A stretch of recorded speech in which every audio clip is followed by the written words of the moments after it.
Nobody asked. I don't know. Nobody asked. Nobody asked. We were completely on time today. Don't look at your own clock. There was no confusion. Hello, Hey. and welcome to Nobody Asked with Maria Hello. and me. I am her son. Today, yep. Today, we'll be discussing such incredible topics as Tennessee marriage laws and also other marriage laws, I think. Or is it just Tennessee? It's really just Tennessee, but I will also go into a little bit of background about, some stuff. How did Wasn't we there one in get here? Kentucky, though? No, I miswrote that. There was other stuff going on in Kentucky. That was my bad. It's Tennessee. Well, that's the topic. Do you want to introduce it? I'm Wait, fully prepared for this podcast. Yeah, okay. I thought you just did introduce it. Do you want me to start and you can interrupt me, or am I really starting? No, I want you to really start. Oh, okay. Okay. So we can back it all the way back. Just kidding.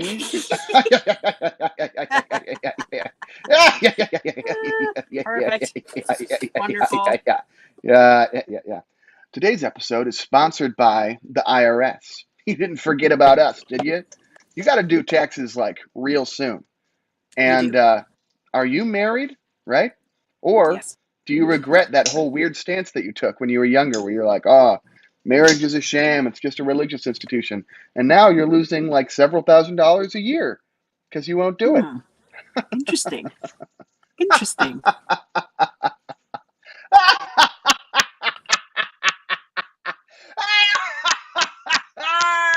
The IRS. That was, you know what? That was weirdly topical, as they usually are. There's usually a tie-in, and somehow you always manage to pull it off. It is also tax time, though. It is also tax time, and I have not done my taxes, and I also earned no money last year. So let's just get that one on record. Yeah, your dad just did our taxes, and he somehow managed. It was a struggle trying to get it to balance. Like after he got out of the military, trying to figure out how to not owe a cajillion dollars. That first year, we owed so much money, and he managed to get it to such an equilibrium that the amount that we got back in state taxes was what we owed in federal taxes. So I need Dad to do my taxes, I think. Yep. He's got a magic touch. Well, it's all about your deductions and stuff like that. So he gets that set up earlier in the year so that it takes out the amount of money you need for it to take out, so you're not paying at the end. Where are you guys getting all these deductions from? No. You just say you've got a million dependents and stuff. No. I know that, but like then when you actually file, you got to say the correct number of dependents. So where are you getting these deductions from? But it doesn't matter at that point because they've already taken out the money correctly. I don't know what he did. Okay. But he figured it out. I'm sensing I'm sensing that he figured it out. That's all I'm saying. He's very good at this. Why are you fake frozen? I don't know. Okay. Okay. Should we talk about this for realsies now? Yep. Okay. So let us go back in time to not that long ago, 2015. Wasn't that long ago, but it wasn't yesterday. I had shorter hair. The Supreme Court made this big fat ruling in Obergefell versus Hodges. Okay, it was a 5-4 decision, so close. Is it any wonder that we make such a big deal about the politics of the people on the Supreme Court when the decisions are sometimes this close? But it was about the fundamental right to marry, and the ruling. They used the Equal Protections Clause of the 14th Amendment, which I'm starting to think is probably one of our most important amendments, and it is very complicated. There's many parts to it. I can't go over it all today, but I feel like it's going to come up a lot, in the current culture of politics right now. I think the 14th Amendment is the one that is the most important at the moment. But basically, what the ruling was for this case was that the same terms and conditions as you have in opposite sex marriages should apply to same sex marriages. Terms and conditions. Those are very interesting words, I think. And we'll see how that's going to play out a little bit. Now, another thing that happened in the news this week was also related to this case in 2015. And it was, I don't know if you remember Kim Davis. Now, she was the one in Kentucky. She was a clerk for Rowan County, and she was supposed to be issuing marriage licenses, right? And she decided it was against her religion to do that, to give them out to gay couples. And so there was a point where she refused to issue any marriage licenses at all. She was starting to become equal opportunity, none for anybody.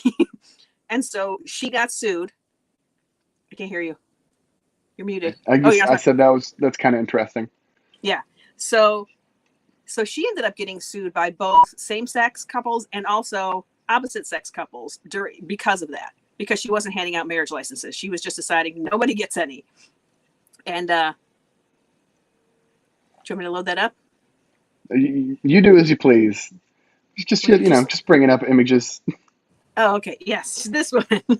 So on Friday in the U.S. District Court, there was a ruling that said she cannot use her own constitutional rights as a shield to violate the constitutional rights of others as an elected official. So you're an elected official. You're acting as an agent of the government. You aren't acting as an individual in that capacity. You can't use your rights, your freedom of religion, that kind of stuff, to shield you and allow you to violate somebody else's rights. I think that's pretty much the bee's knees. Yep, I think it's a pretty good, especially when we're thinking about all of the requests that were made of election officials in the last few years. It's good that we have that written down somewhere, that even if you think it's your personal opinion, you're an agent of an institution or of a law rather than Exactly. an agent of yourself. That's good. Now, for somebody like me who has been in the military, and your dad, and even you who has kind of seen how the military works, like this has been our lives the whole time. We weren't our own agents for a long time. Your opinion, you set your opinion aside.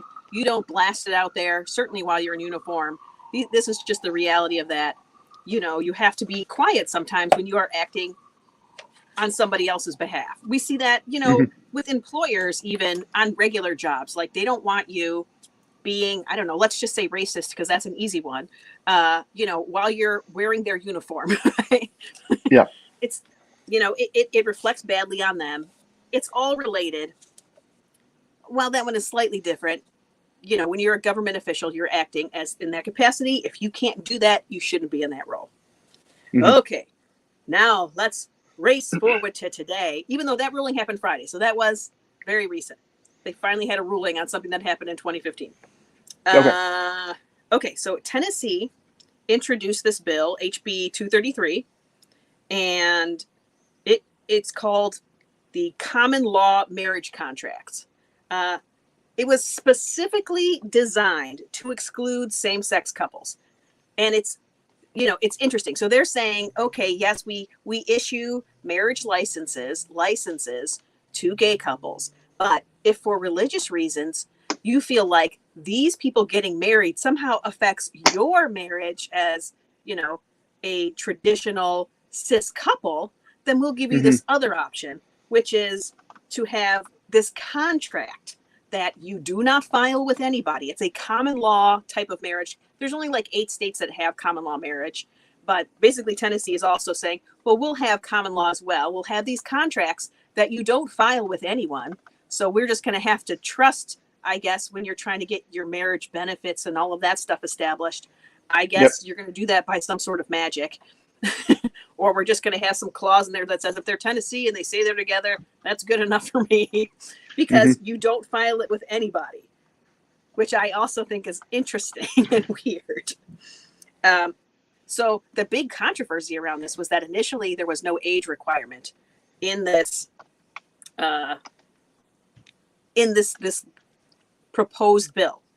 Okay. So people got upset because, okay, first we're calling it religious to begin with. If you've got religious objections, you can go this other route. And now Okay. you're throwing, there's no age limit. So it feels like, are you trying to marry off small children with these contracts that you don't Hmm. file with anyone who could possibly keep track of? Um, are you being shady? Are you circumnavigating the rules?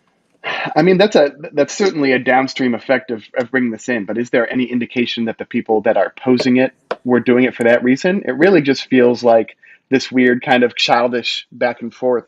That's like, uh, okay, gays can get married, but they can't get married quite like us. Like, it doesn't seem like it was for that. Is there a reason that people are reading that in?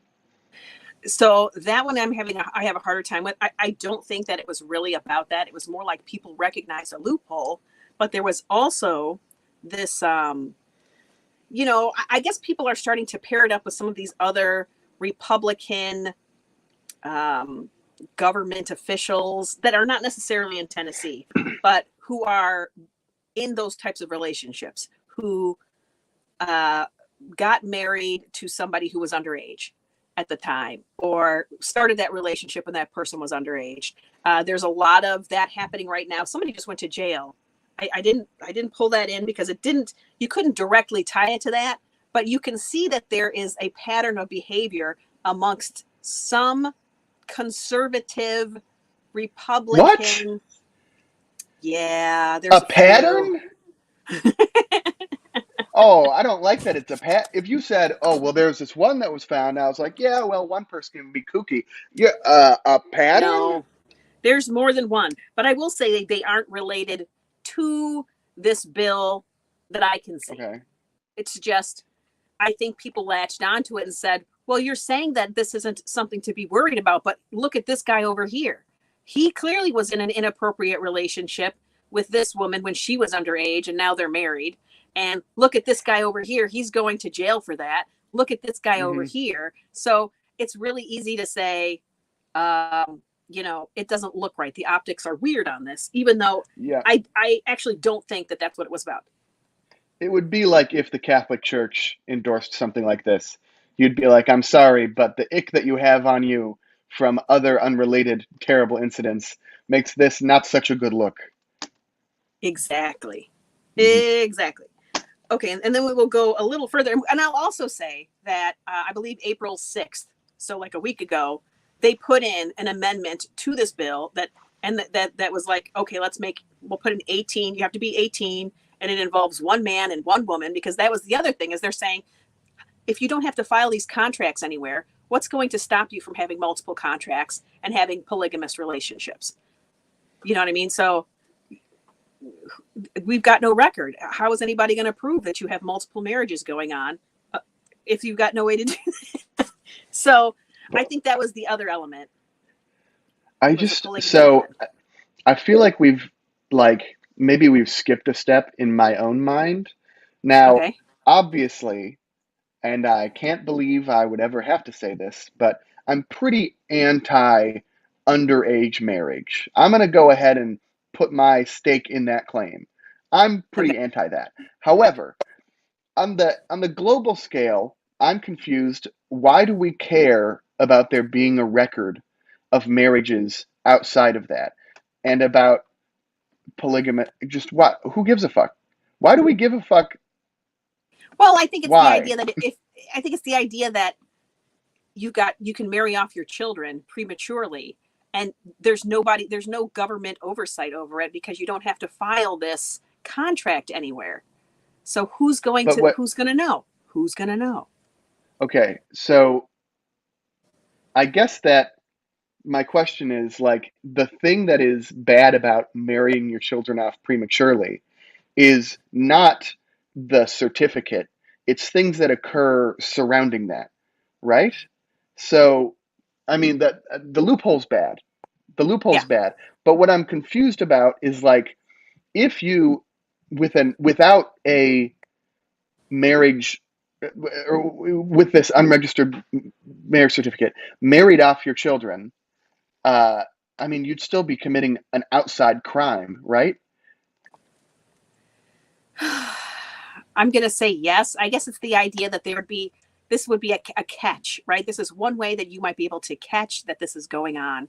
It's a small bit of oversight, but I agree. It But doesn't really mean anything. you're not going to, because right now, if somebody wanted to do that, they would not be like, well, but just for the record, we have to go to the courthouse and then get themselves caught, right? They're just going to do it, and they're going to say that they don't recognize the government's way of marrying people, right? Yeah. It should be a crime, but but but I don't understand. I don't I don't understand what's going on. Okay, so I'm just going to tell you, if you follow any fundamentalist type of religion, like fundamental Mormonism, in Hmm. some of the sects that get people, get their hackles up, it's the ones where you're getting married when you're too young to be married, right?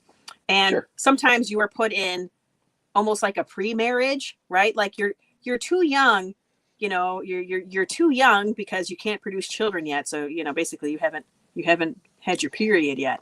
But we've already assigned you to this husband. So you're going to start living with him and you're already kind of married to him. So I think it's that kind of thinking that gets people's minds rolling. But does it really have anything to do with this bill? Probably not. I don't think it has Okay. anything to do with the intention of the bill. I just think that that's the type of optics that uh, that people have latched onto to say, what is this? What is this? Can you not see the problems here? Can you not see the problems here? I will also say, here's a weird side. This is a weird side story. It's not even a Yep. story. It's just, this is me doing research, trying to figure out the questions that you're asking. What is their motivation? What's really going on here? So, what's this say? Hold on. Let's see what Ashley wrote. Half Half the the girls at girls. my children's. Oh, I want to do it in a fun voice. I'm sure it's Oh, going to be okay. really depressing, so I want to do it in a fun voice. Half the girls at my children's middle school are dating boys who are about to graduate. Super common here, unfortunately.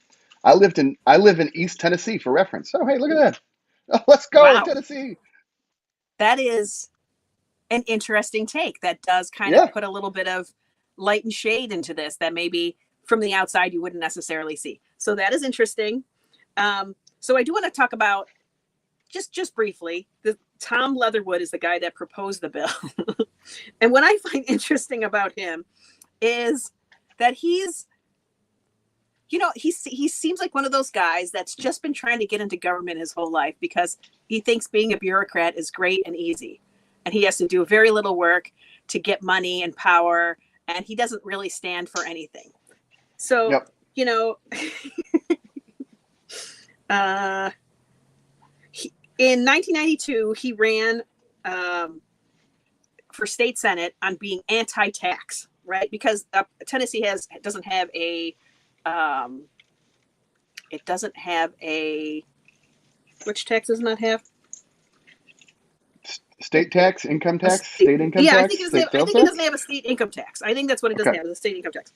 And he ran on that, right? But if you talk to the people that knew him while he was there, okay, while he was in state senate at that time, they would say, dude, this is the guy that was in the back state tax.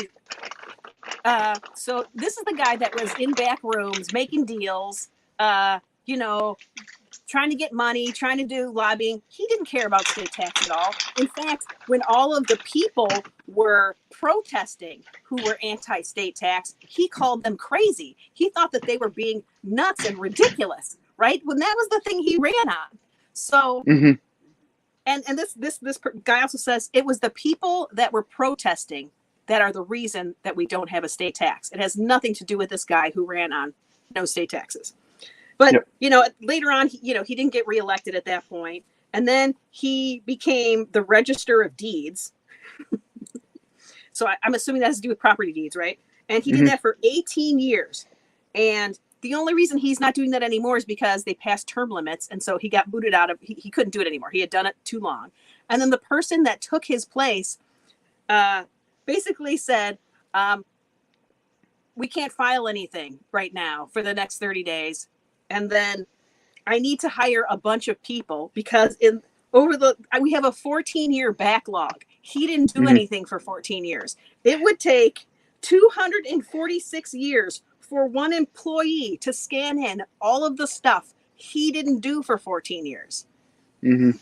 So this is why I say, when he says this is a contract that you don't file with anyone, I personally think it's because he's lazy. So I realized I mean, he sounds like a libertarian, is what he sounds like. He sounds like, I mean, look, I agree that what you're saying is essentially he doesn't have any stances, but anti like registration of information is such a libertarian take. And it sounds like he took a position of power and was like, I'm not registering shit. But deeds, your property, no more records. No, dude. Well, it made me laugh as I researched him, and I was like, this dude. And I also think that this bill wasn't his idea. I think a lobbyist got to him, and I'll tell you which one in a minute. Got to him, and said, "Hey, let's push this through, huh?" I'm excited that you know which lobbyist. I do. I'm hyped. Send me the name, and I can have a page up that we can share. We share his stupid little face. I'll tell you his name, but I'm not going to get to him yet. But if you want to get to him, his name is David Fowler. Just put in David Fowler, Tennessee. Got it. Okay. But I'm going to so I want to tell you what happened today. So today they were deciding whether to continue with this bill, and it basically got shelved. It got, it didn't continue through because of the amount of backlash over this age thing. Even though the age thing has been corrected, the optics were so bad that Tennessee was like, let's just not do this right now. But that doesn't mean they really killed it, right? Next year, it'll come up again in debate. And what's more concerning is that this bill was quietly moving through. It wasn't like this was the first week and people instantly were like, get this out of here. There was debate going on. There were Democrats that were objecting for various reasons. There was also Republicans objecting for various reasons. But it still kept advancing and advancing through the process until now, when everybody has gotten a big voice, just like the protesters for the state tax were the ones that stopped the state tax from happening. They are also the ones, and we can protest on TikTok. We can protest on YouTube these days. You can protest in the streets. There's so many ways to protest now. But basically, there was so much attention on this that it's been shelved. But you know what? This can come back up again next year. So it's definitely something you should be paying attention to. And what do I want to say? I just want to say, I'm going to get to this Fowler dude. Okay. I want to talk about him for reasons. I want to talk about him for a lot of reasons. But I just think these things are going to keep coming. They're going to keep coming at us. I think this was a temperature. This was evangelicals taking the temperature. Let's try Tennessee, where it's conservative, and see what happens. Let's see if we can push this little nothing bill through, right? Because we're not getting rid of gay marriage. We're just giving this other avenue. But let's remember, this other avenue was only for straight people. But well, let's throw out, because I think that we're in the body of the essay without ever having posed the thesis, and that's where some of my confused questions are coming from, right? Okay. Now I'm completely ready to have a slow burn reveal type of essay here, but what was interesting was that when we first began talking about this, I was thinking that we would talk a little bit about how this proposal was kind of a childish, well, I want my own kind of marriage if the gays can be involved type of thing. And it is a little bit that, right? It is like, if I've got to let the gays into my club, I'm just making a new club, which is so fucking first grade. It's so that. And also, if it was just that, I think that my advice would be, dude, let them have their club and let that club be so lame, dude. Let it be so lame. because it would be. The club that was made because you were mad more people were in your club, that club sucks. So if we were just doing that, I think that would be kind of my take on the whole situation. But we've moved a little bit past this. Well, this is only being proposed as a In my don't let the opinion. gays in my house thing. So, what is what is the kind of overall thesis that we're moving towards? And especially, I just wanted to, because we brought in evangelicals at about minute 21, and I know. this might speak to how incredibly young I am. But when I was thinking about marriage, I was thinking of it so completely abstracted from religion that when religion started getting brought into it, I was like, oh, yeah, that's how a lot of people think about marriage. When I go to weddings, and I've gone to a lot recently, when they start talking about God, I go, whoa, who's bringing God into this whole thing? It's jarring to me now. So, maybe we talk a little bit about religion and its impact on marriage, especially culturally in somewhere like Tennessee, and then where evangelicals stand on this whole thing about like the sanctity of marriage. Yikes. So that's a hard one for me. I tried to do some research about marriage and what the Marriage. Bible says and what Yep. the Bible says, right? And it was just a lot of me getting mad. But it doesn't, you know, it doesn't. I mean, there are points where it says a man should cleave to his wife and he should do this and she should do that. But it's not like, a marriage is only between a man and a woman. It just says, a man marrying you will choose your wife over the rest of your family. This is your new family now, that kind of stuff. But, Yeah. this stuff gets twisted over time and how they view it and how it's been whatever. And I realize I'm jumping into the evangelicals late, but I have a reason to jump into it late because Oh no, I'm happy to jump into it. I just think that the connection between this original thought, um, here's the thesis statement, right? Is here, that Ashley's got it. Ashley's got it. Let's see. Ashley's got it? Oh, what's up? Yeah. Yeah, religion is what they use as their reason for hating gay people, and there's this larger thought. But my my thought for the thesis thing that's going to branch us over is that what's happening with this bill um, might initially seem like just a silly kind of hateful, I want my own club type of feeling, but there is a theme that this is just a branch off of, and Correct. it's allowing us to tap into something that I think that you have noticed is influencing politics a little bit more.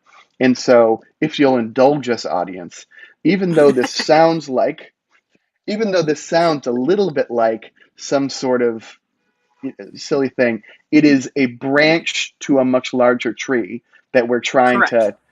to dig out, because the tree is submerged and the metaphor is not being dragged out. So, yeah. Exactly. This is exactly. So I feel like, listen, we're going to do some topics in my mind over the next few week episodes that'll hopefully get us all the way there. But I'm just scratching the surface here with this Tennessee marriage law because I don't think, because it's nothing, in my opinion, it's nothing except testing the waters for religious legislation that is controlling Mm-hmm. stuff. Just choose a thing, but we're using religious ideals to do it.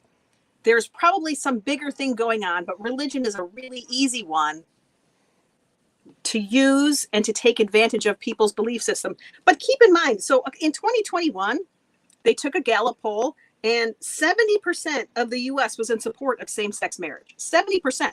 I don't know if Yep. I don't have statistics on Tennessee specifically, but in the US it was 70%, and among Republicans it was 55. So they have tipped over the halfway point even with Republicans in 2021. So Mm-hmm. why are we dialing stuff back? There's got to be a reason. This law has been around for 7 years. Did over those 7 years did religious people feel like their marriage was not real or was somehow nullified by gay people also being able to get married? I shouldn't think so. Yep. So something else in my mind is going on here. And I'm going to talk about this David Fowler guy. Okay. So I'm he was bringing up the previously, photo. okay, he was previously a senator. He's not right now, but he was previously. Right now, he is part of a lobbying group called FACT, Family Action Council of Tennessee. Okay. And they believe in the importance of family-friendly culture. Ooh, I'm going to put that up there. Family-friendly culture. Whatever, you can decide what those words mean all stuck together. I would also like to say that he has authored several books. One of them is called The Politics of Loving God, Bringing Marriage in Tennessee Back to God's Definition. Look at this. Look at this garbage. My man God wrote 3 books: the New No. Testament, the Old Testament, and the dictionary. Okay, but no, this guy, David Fowler, he wrote The Politics of Loving God. So he's already telling you God should be in politics. He doesn't want a separation of church and state. He knows what's best for you, and it's God's way. Another one's called Naked Court, Understanding and Resisting a Damnable U.S. Supreme Court. What a fun word, damnable. So he's basically saying the court is evil, and let's resist it, right? Yep. Freaking fascinating. And then another one called Recovering the Constitution, Using the Ninth Amendment to Restore Civil Liberties. So what's fascinating about that is the Ninth Amendment kind of talks about innumerable rights. So basically, the Constitution can't possibly provide for every single law out there. It can't provide for everything and everything, every one of your rights and every one of your, guarantees. So it's one of the amendments that's largely ignored because the 14th Amendment covers it a little bit better. What do you got here? Yep. Oh, you're pulling up the book? Yeah, I pulled up the book, and I just want to say, hey guys, if you're writing a book, I would go ahead and not put your credentials after your name on the cover of your book. It's tacky. Esquire? It's tacky. And especially if your credentials are Esquire. So, Okay, so let's talk about the word enumerated rights. Okay, I have a hard time saying it, but it's like you can't. They're the legal rights that are inferred from other rights that are implied by existing laws, but are not themselves expressly written into law. So there's no laws that say you have the right to marry, right? But it is a right that you have, or that you get to pick who you marry, or that you get to have a family. We don't have a law that guarantees you the right to have a family. But one should understand that we don't need a law that says that. It should be implied. And really, we're talking about, we go back to the 14th Amendment and slavery is really what we're talking about when you didn't have the right to marry. That's why you have the jumping over the broom. That was the ceremony that you see in a lot of African-American weddings. And it is because they weren't allowed to marry when they were slaves, right? And so that was kind of part of their ceremony. You didn't get to pick, who you had children with.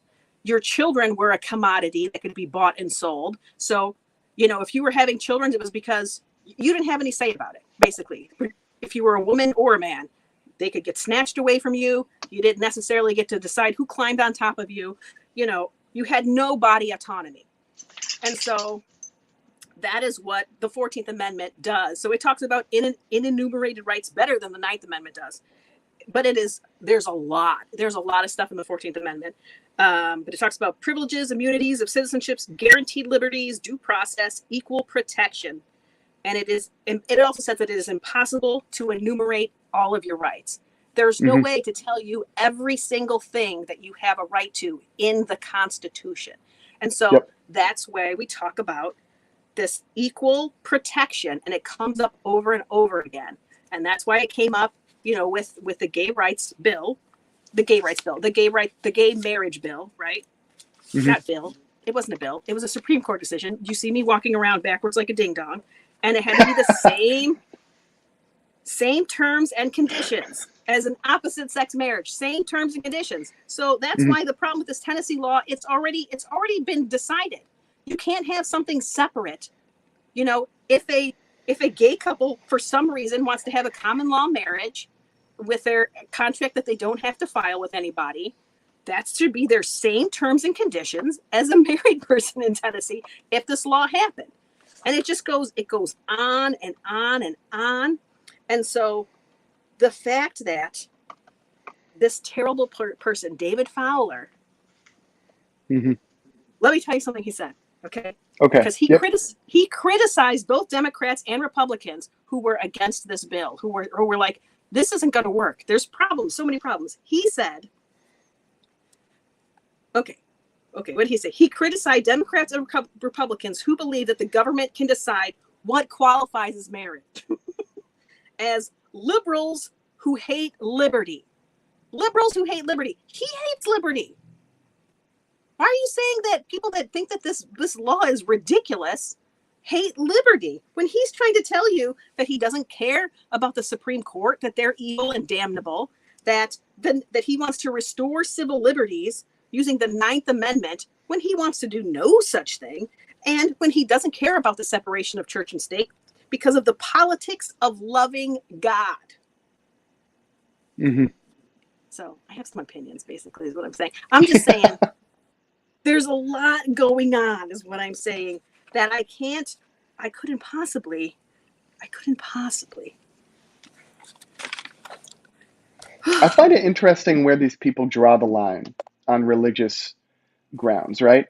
Because it feels like they're essentially saying, no, marriage is defined by my religion, which, is kind of weird to me. But still, marriage is defined by my religion. And so you guys can't have a marriage because it's not right according to my religion. But they only draw this line, and this is what confuses me, on at one point on interracial marriage and now at gay marriage.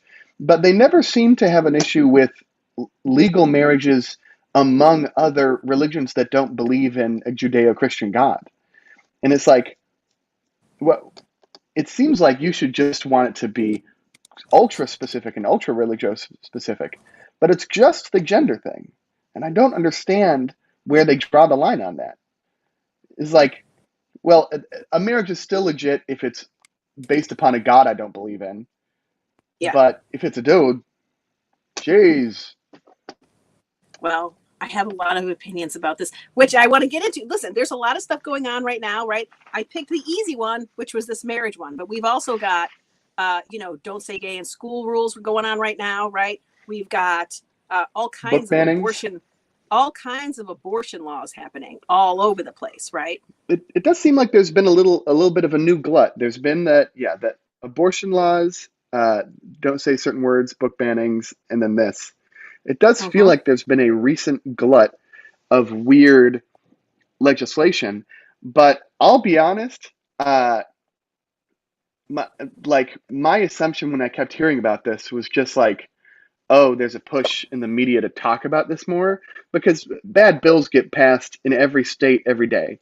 Yeah. And so I was just wondering, like, oh, I wonder what's making the media focus on this more. It definitely did not make me think that this was actually just happening more.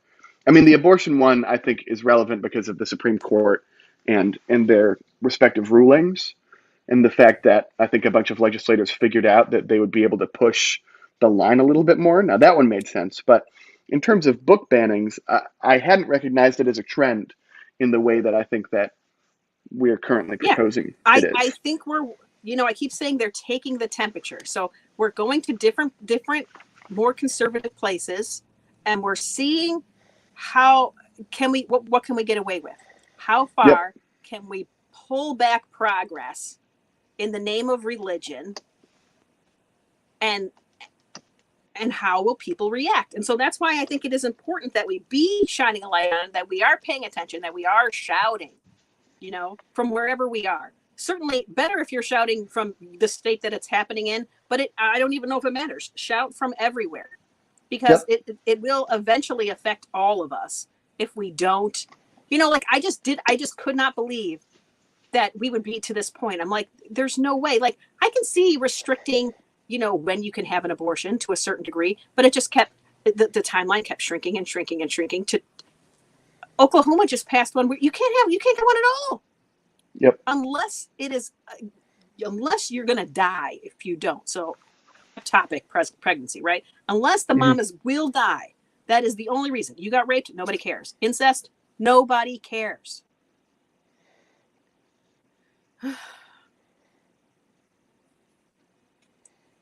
But this is part of it too. This is part of it too. We should also recognize that the less educated you are, the easier it is to manipulate you with things like religion.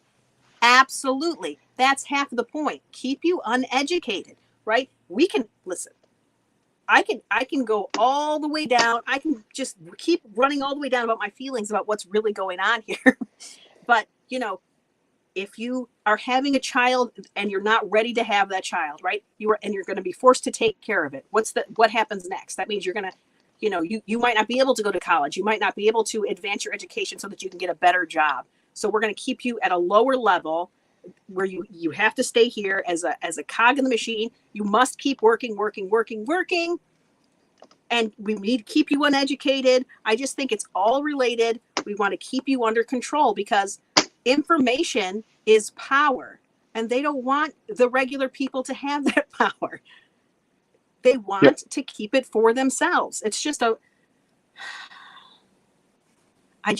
there's something bigger going on. I'm just going to keep digging and finding these weirdos like David Fowler who are part of the conversation in the background and seeing how they all connect to each other.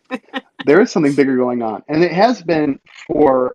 I mean, the line has been for a while that there's been an anti-education line, which is, I mean, so God, I'm just so freaking young. So I have not, I don't know how much these things existed in like the 80s and 90s, but my impression was that for a long time, the best thing that you could do was go to college and get educated. And now there's a number of factors that are affecting how people think about that, some of them legitimate. But there has been a line, and you hear it a lot in places like Utah and Tennessee and Mississippi, which is, "Oh, well, you were one of the good boys. You were one of us until you went off and got indoctrinated at a place of education." And Right. that education is actually the thing that's getting in the way of living a good life. And this is a Yeah. line that has been adopted by a lot of people. And I think it's because it feels true to a lot of people in recently Gen X. Gen X kids are just barely getting out of college, but also Gen boomers, Z. You which mean Gen is Z? no parents. I'm talking about the parents are the ones Oh, that the feel this parents.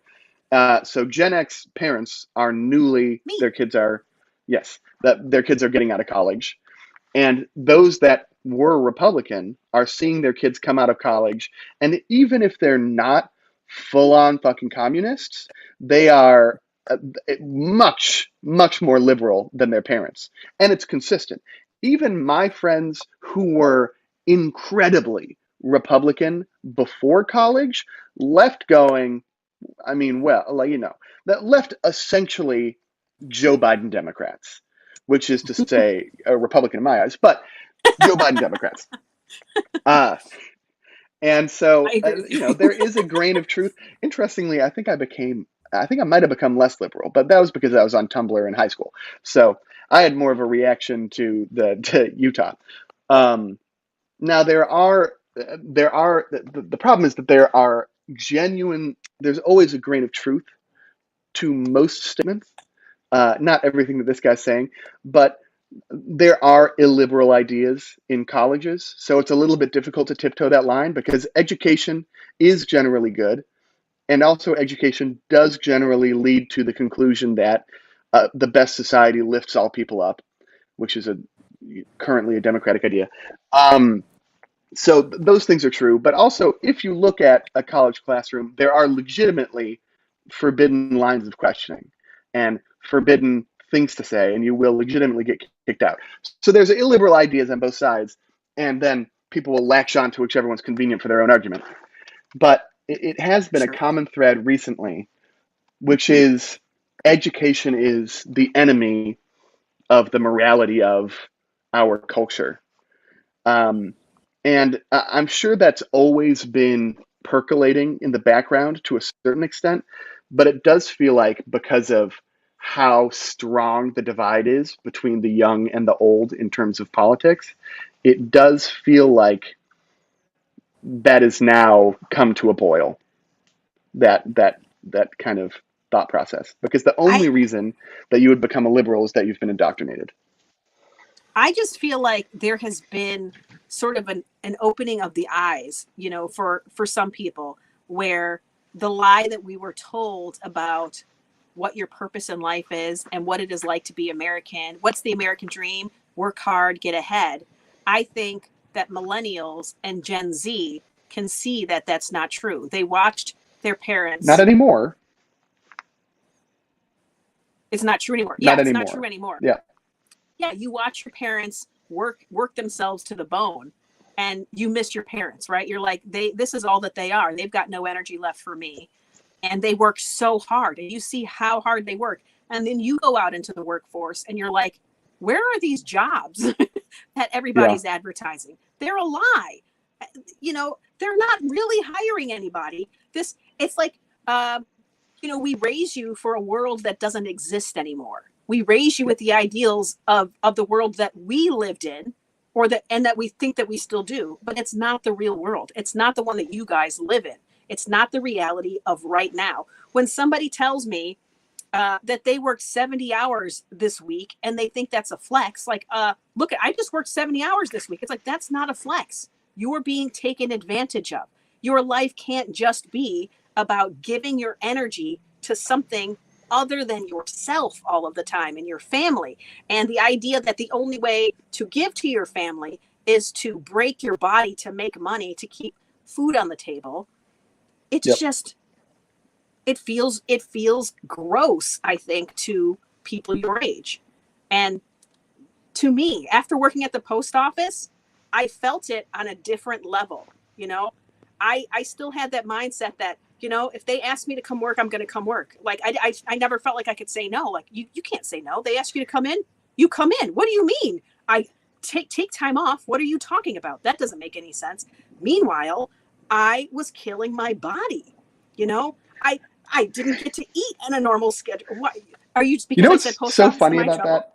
No, no, no, no, no, no, no. Well, you should be, but I think that line of the podcast is over. So the what's funny about it is that what you're saying is a strangely non-capitalist idea. That this idea that you have no leverage with your employer. Whereas if you were to go pure the concept of what capitalism is supposed to be, it's perfect information and perfect negotiation on both sides, right? And Yeah, so your schedule is a negotiation between you and your employer to create the best possible gain. But what's funny is that somehow, after all of the success of unions in the 40s and 50s, and there being a progressive tax rate that capped out at 92% when these fucking boomers were being raised, after all of that, then somehow this idea seeped into the mainstream that once you're employed, you are like the military, you are an agent of that company, and you better keep that job. yeah, And but if you just learn about the concept of capitalism, you should know that theoretically that is decreasing the output of the economy. Theoretically. And so, fucking boomers. So, it's just that they don't get how good they got it. It feels like they they don't don't. get it. Okay, look, Vietnam sucked. I'll come out and say it. Vietnam was whack as hell. But you guys were part of the most prosperous age of the entire country, and you're now advocating for the ultra rich to pay basically nothing in taxes when the prosperity that you enjoyed was because of how absurdly high taxes were on the top 1%. That's why you got a house, man. I just don't get it. 92% was the effective tax rate on the top 1%. The largest middle class that the country has ever seen. The greatest percentage of a generation that was able to buy a house by the age of 40. Yeah, Bro, And they think that you guys live in that world but don't know it, and instead just want people to give you stuff for free. And it's like, that's not what you're asking for. You guys are just willing to negotiate better. You aren't willing to just accept what is handed to you. And you have no loyalty because you know that the jobs have no loyalty to you. You guys are Yep. like, I get 2 weeks of vacation a year. Yeah, I'm going to use all 2 weeks of those. Why am I not using my vacation time? It's mine. So it's just an interesting, completely different way of thinking that is really hard for the people in the middle, particularly. So the Gen X people, who like, we know it's wrong, but also we don't know how to stop ourselves because that's what we've been ingrained to do. And so if you recognize that we do not live in our children do not live in the same world that we were raised in, it's not the same. Going to college is so expensive. You can't do it yourself. Colleges won't let you do it yourself.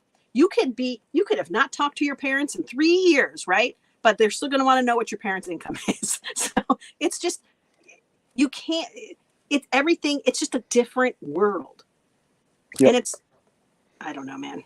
But they should be able, what's crazy is they should be able to tell that it's a different world. With basic math, they should be able to With tell basic it's a math. different world. With just look at how much houses cost, and then look at how much the median American makes, and then think about how much a house cost and college cost when you were that age. You were buying houses for fucking carrots. It was crazy. Yep. Give me a break. Yep. Yep. I remember what our first house cost and what we just sold this one for. You know what I mean? What did your first house cost? Because I remember it had 64,000. so many rooms. 64,000? That was in this century, right? Or, That was in the 90s. oh, that was the Pennsylvania one. No, the first one was a townhouse in Virginia Beach. Oh, okay, townhouse. Yeah. 64,000 for a townhouse in Virginia Beach. Okay, well, Virginia Beach sucks, so that takes down the prices a little bit. Well, but But we sold that for twice as much because that's how much inflation happened when we sold it. I don't think inflation was one of it. Why Okay, the well, price went that up. was when the big But housing boom, happened, right? So then, yeah, we had the house in Washington at the same time. So we had both houses. We just had renters. yep, And then, yeah, that house in Pennsylvania, I believe I think we bought it for like 120-ish, 126, maybe in there. Again, we sold it for twice that. yep. It was crazy. And we lived in it for 5 years. And that's how much. And then we went to Belgium, right? So we missed the market collapsed. We weren't in a house. We were in Belgium. We were in a rental in Belgium. So we were Yep. No, good. you accidentally timed the market on that one. It was a big win. We did. The townhouse. How many rooms was that? It was 3 bedrooms. It wasn't. 3 bedrooms. Was it 2 floors? Yep. 2 floors, 3 bedrooms, 64,000. Did they have a backyard? It had a little postage stamp backyard with a deck. Postage stamp backyard, dude, for 64,000. What a friggin' dream! You Oh couldn't my get that goodness. for 64,000, even down here in Mississippi. But what do you think the median income was at that time? Oh shoot, I don't know. Less for sure. Median income, So 1999. 8. 8. Okay, we'll do 9. All right. The median household income in 1999 was 42K. Okay. We didn't make that. We made way less. I know. Median income 2022.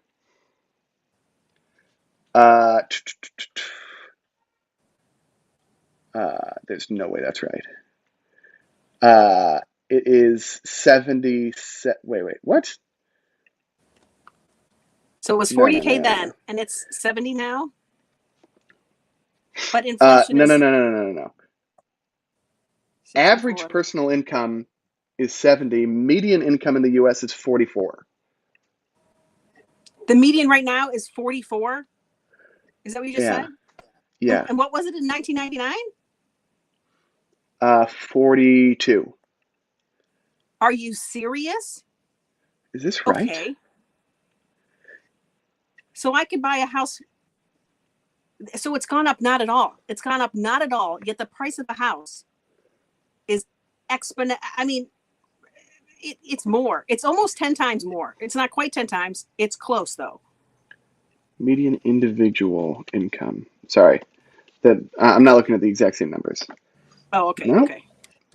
Let's see if we can get the same numbers.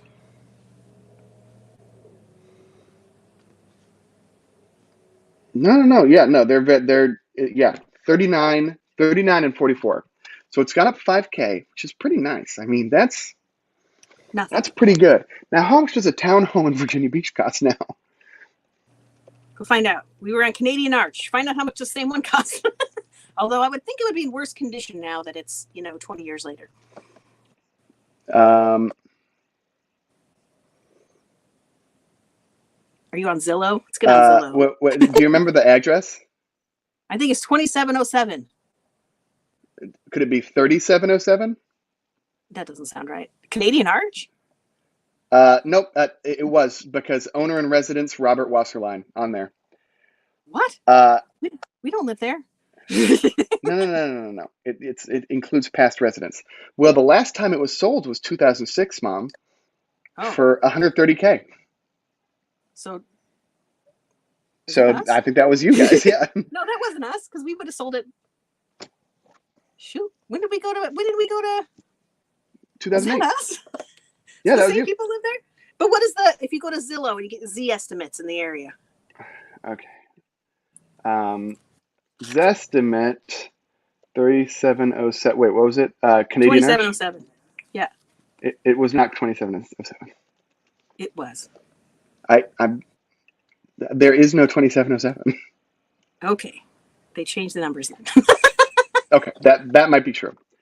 Current Zestimate for 3709 is 200K. 200K. And we bought it for 64, I believe. Yep. So a bit more, and that's in 20 years. That's from your generation to my generation. Right. But that's the not income from the hasn't boomers. gone up. But the income hasn't gone up. Yeah. Yep. Yeah. And Sarah Z says she's rich. That's what I say all the time. I'm rich. Am I living in an RV? Yes, but that's a choice. We are building right now. It's got a foundation. I'm richer than the median. Let's go. Yes, you are. Household, in New York Billy City. and I are killing it. Oh yeah, no, I'm way below the median in New York City. But what are you gonna do? Yep.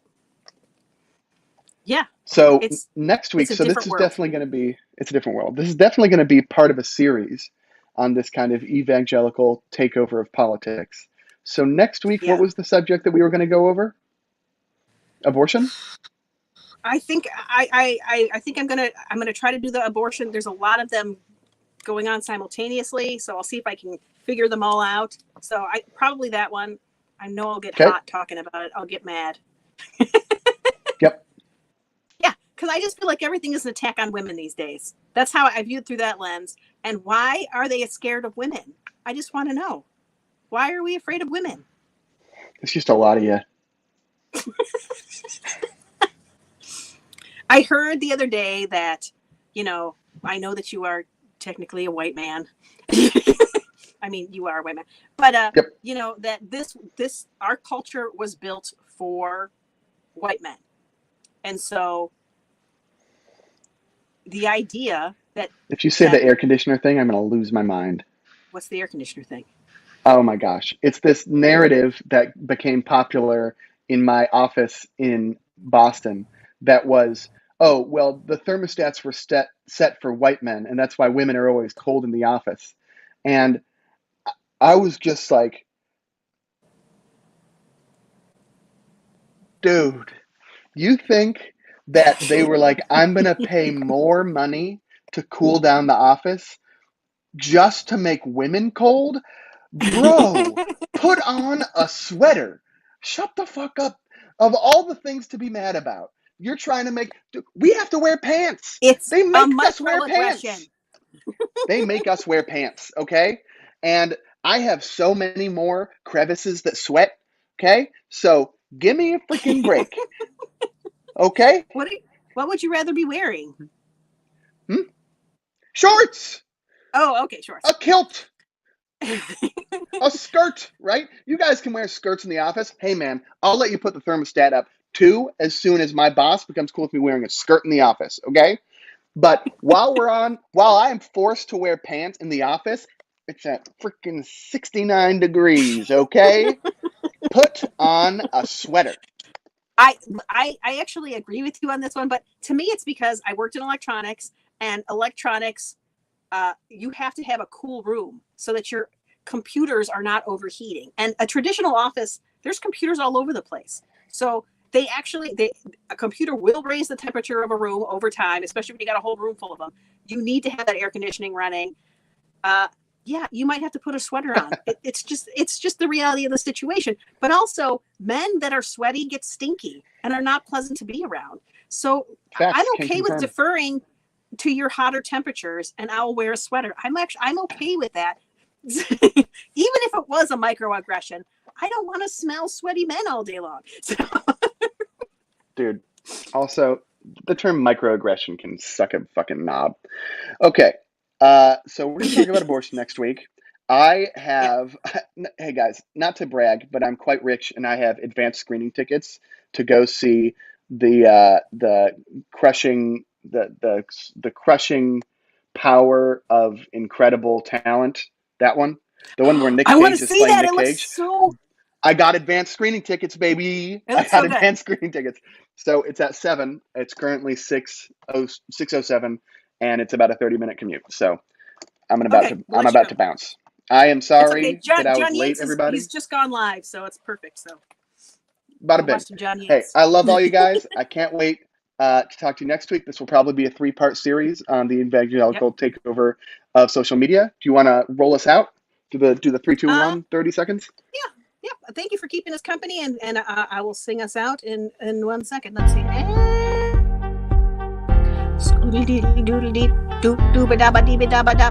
Squamp, squamp, squeedle daddle Squamp, doodle daddle skeetle bop. dog, skeetle bop, skeetle deedle deedle Shabba bob, ding ding, skeetle doop, bump beep, skeetle deedle skeedle bob, deedle daddle skeetle dee, doodle laddle ding, deedle deedle ding, bob. swaddle doodle dabble dop, Go bop, watch bop, John Yates. doodle dee, bop, Don't watch bop, us. doodle dee, John Yates is live, squeedle daddle. and we are other people. Ooh, yeah. But, And once and I again, love you she now. doesn't end alive. Every time. Bye, Mom. Love you. Love you too. Bye. Boop.